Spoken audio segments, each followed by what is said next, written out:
Well, the Freedom Tower in New York City, built in the wake of 9/11, stands tall at 1,776 feet. Yes, that's the date of our country's independence. Now, the tallest building in the world is the Burj Tower, located in Dubai. It stands at more than 2,700 feet. But what could be the second tallest in the entire world is proposed for right here in Arizona at more than 2,200 feet tall. Not here in the valley, mind you. Let me take you down there, down to the southwestern corner of our state, way down here in the tiny town of San Luis, Arizona. That's just south of Yuma, just across the international border with Mexico.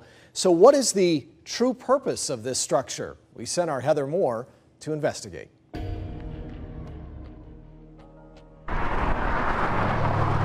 The quiet border town of San Luis, Arizona.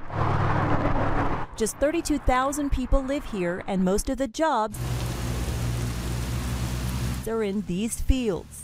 But soon the city could also be turning out two more types of green: money and power. This is going to be something big. I don't think people realize the magnitude until it happens. Plans for a massive solar wind tower are well underway.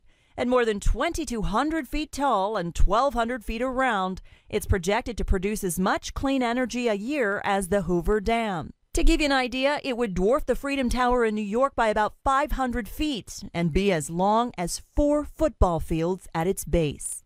First reaction was, is that possible? Mayor Gerardo Sanchez says it's been a couple of years in the making, and now a deal for 650 acres of land is done and a development agreement's been reached.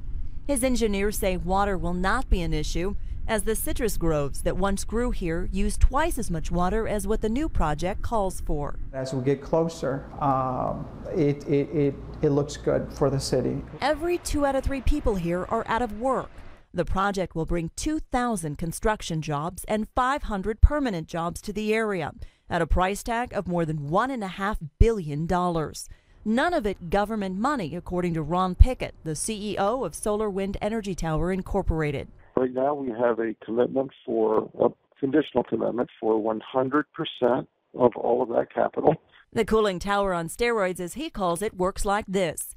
Treated water is misted at the top. It evaporates into the hot, dry air and falls quickly, creating downdraft winds that turn giant turbines, generating power 24/7. There's nothing in this tower that is new, magic wizardry, unproven science, or unproven devices, right down to the pumps, the turbines, the generators. The taller the tower means more power to sell and more money.